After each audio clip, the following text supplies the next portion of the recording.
Picture this. You're standing in a cave in the French Alps. It's the summer of 1962.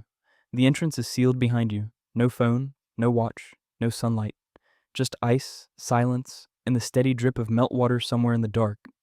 You're 23 years old, and you just volunteered to live here alone for as long as it takes. His name was Michel Siffre, and when he finally climbed back out of that glacier, squinting against a sun he hadn't seen in weeks, he was absolutely certain of one thing. He'd been down there for about 35 days. He was wrong by 26 days. His brain had quietly stolen nearly 4 weeks of his life. No illness, no injury, nothing but darkness and routine. And he never felt it happen. Which raises a question that most people never think to ask. If a perfectly healthy young man can lose a month without noticing, what is actually happening inside all of us, right now, every single day? Think about your last birthday. Not the party, not the cake. Just the moment you realized another year had passed. Did it feel fast? Most people say yes, and most people assume it's just what aging does. That time speeds up like a car rolling downhill, and there's nothing to be done about it. But here's the surprising part.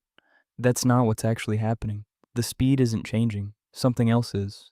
And once you understand what that something is, you can change it. But we have to start somewhere smaller. We have to start with you as a child. You're 8 years old. It's July. School is out. The day stretches in front of you like a country you haven't explored yet. You ride your bike until your legs burn. You eat something cold from a paper wrapper.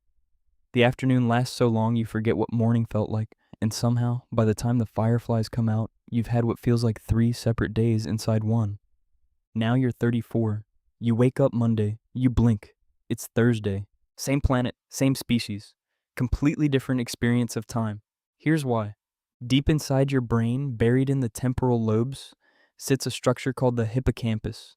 It's roughly the shape of a seahorse, about the size of your thumb, and its job is to decide what gets remembered and what gets erased. Every time something new happens, a smell, a sound, a face, a moment that catches your attention, your hippocampus stamps it, files it, saves it as a separate episode. When you were 8, everything was new. Your hippocampus was working overtime, creating 5, 6, sometimes more distinct memory stamps every single day. Last week, most adults generate fewer than 2. And here's the thing about memory. When you look back at a week, you're not counting hours, you're counting stamps. Fewer stamps means a shorter feeling week. Fewer weeks means a shorter feeling year. String enough of those together, and a decade vanishes like smoke. But that only explains part of it. In 1890, a psychologist named William James came up with an idea so elegant that it stuck around for 135 years. He said time feels shorter as we age because each year becomes a smaller fraction of our total life. At 8 years old, 1 year is 12% of everything you've ever known. At 40, it's 2.5%. At 80, barely 1. Clean, logical, satisfying, except it doesn't hold up. Talk to someone who moved to Tokyo at 43, who got lost in train stations, learned a new alphabet, ate things they couldn't name, and stumbled through conversations with strangers in broken Japanese. Ask them how that first year felt. They'll tell you it felt like a decade. Same fraction, completely different experience, which means William James was only half right, and the real answer lives somewhere else entirely. Researchers eventually found something that changed the whole picture, and it had nothing to do with memory. It had to do with electricity. Inside your brain, neurons don't just fire randomly. They pulse in rhythms. One of the most important is called the alpha rhythm, a wave that cycles roughly 10 times per second in a healthy young adult. You can actually see it on an EEG. It rolls across the brain like a slow wave on a lake. What researchers discovered is that this rhythm acts like a frame rate, like the shutter speed on a camera. At 10 cycles per second, your brain is taking 10 snapshots of reality every second, each one slightly different, each one filed as its own moment. Life, in other words, feels detailed, grainy, rich. But here's where it gets interesting. As we age, that rhythm slows down. By the time most people reach their 60s, the alpha rhythm has drifted to around 8 or 9 cycles per second. That sounds like nothing, but applied across billions of conscious moments, it means your brain is bundling more of life into fewer frames. Details blur together, moments fuse. The individual textures of a Tuesday get compressed into one smooth block labeled another Tuesday. A day captured in fewer frames is a day that's easier to forget. And forgetting, it turns out, is the same thing as losing time. Now here's where the entire story changes. Most people, when they hear all of this, assume the same thing. That it's fixed, biological, inevitable, that the clock runs faster after 30 and there's nothing you can do about it except watch it go. That is not what the evidence shows. In 2013, a psychologist named Linda Henkel did something simple but strange. She sent people through a museum. Half of them photographed the art. Half of them just looked. Afterwards, the photographers remembered less, not because cameras are bad, but because when your brain detects that a memory has been outsourced to a device, it stops paying the cost to store it internally. It files the experience under already saved and moves on. Your phone is doing this to your week right now. Every scroll, every video, every photo taken instead of looked at, your hippocampus is standing down, logging low-resolution copies, saving storage. And low-resolution copies are the ones that vanish first. But here's what Linda Henkel also found hidden in her own data. When people took one photo after they had finished looking, as a tag, not a substitute, their recall went up. One deliberate image, taken at the end, told the hippocampus something important. This moment mattered. Save it properly. That tiny behavioral shift made the memory stick. Which means this isn't about your phone, it's about attention. And attention is a skill you can practice. Picture a woman named Alex, 34 years old, Seattle, project manager. She keeps waking up on Fridays confused about where Monday went, so she starts counting, not hours, not tasks. She counts specific moments she could describe to a stranger. The fairy mist on her face Monday morning, turmeric on her fingers from Wednesday's dinner, the fire alarm that went off at 2 a.m. and made her stand in the parking lot in socks, blinking at the sky. 13 moments in 7 days. That's 1.86 distinct memory episodes per day. In childhood, that number was closer to 5 or 6. At 1.86 per day, a year compresses in memory to the felt weight of about 135 childhood days. Run that forward 10 years, and a decade registers as 4.5. But if she can get that number to 3, not 5, not childhood, just 3, that same decade starts to feel like 6 years. The gap between 4.5 and 6 is not a rounding error. It's years of life she will actually remember, which raises an obvious question. How do you get the number up? A psychologist at Washington University named Jeff Zaks spent years studying what he calls event boundaries, the mental doorways your hippocampus draws every time something changes. A new room, a different smell, a turn in a conversation, a moment that doesn't match the one before it.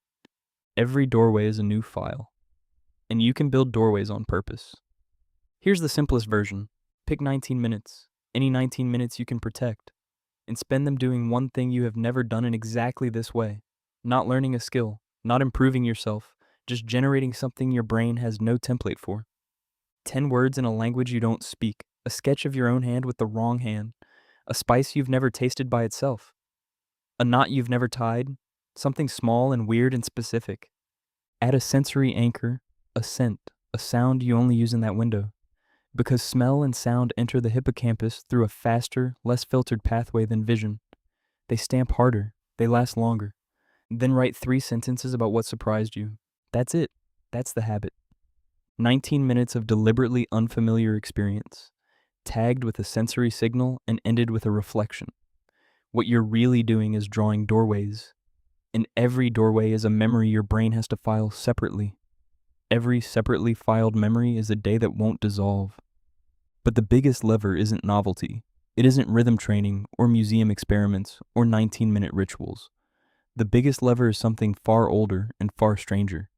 In 2012, 3 researchers, Melanie Rudd, Kathleen Vose, and Jennifer Aker, asked people to recall a moment when something made them feel small. A vast landscape, a cathedral, a night sky, a piece of music that seemed too large to fit inside the moment. And those people afterwards consistently reported something unexpected. They felt like they had more time. Not metaphorically. They actually perceived more time available. They became more patient, more generous, more present. As if the awe itself had stretched the container. Daché Keltner at UC Berkeley later sent older adults on weekly awe walks, 15 minutes near anything that conveyed scale. A bridge pylon, a very old tree, the night sky after the power went out. Their moods improved, but more specifically, their sense of time expanded. Keltner called what he observed the small self, when something larger than you stops the mental narration, the constant inner voice organizing your day, your to-do list, your running commentary on everything. The hippocampus stops bundling, it starts indexing. Minutes dilate. You don't need a mountain, you need 15 minutes and something bigger than your thoughts. Here's the part of this story that most people never hear. Michel Siffre went back into a cave in 1972. A different cave, 6 months this time. And what he discovered in those 6 months was not just about time perception. It was about what happens to a mind when novelty stops entirely. His mood collapsed. His thinking slowed. He lost the ability to feel the difference between an hour and a day. Not because his brain was damaged, but because nothing was happening that was worth marking. No doorways, no stamps, no new files. His brain, denied anything new to file, essentially stopped keeping records. And then he'd emerge, and weeks would be gone. Think about that for a second. Not the cave, not the experiment. The part that applies to you. A week with nothing distinct in it is a week that doesn't exist in memory. A month of routine is a month you can't reconstruct.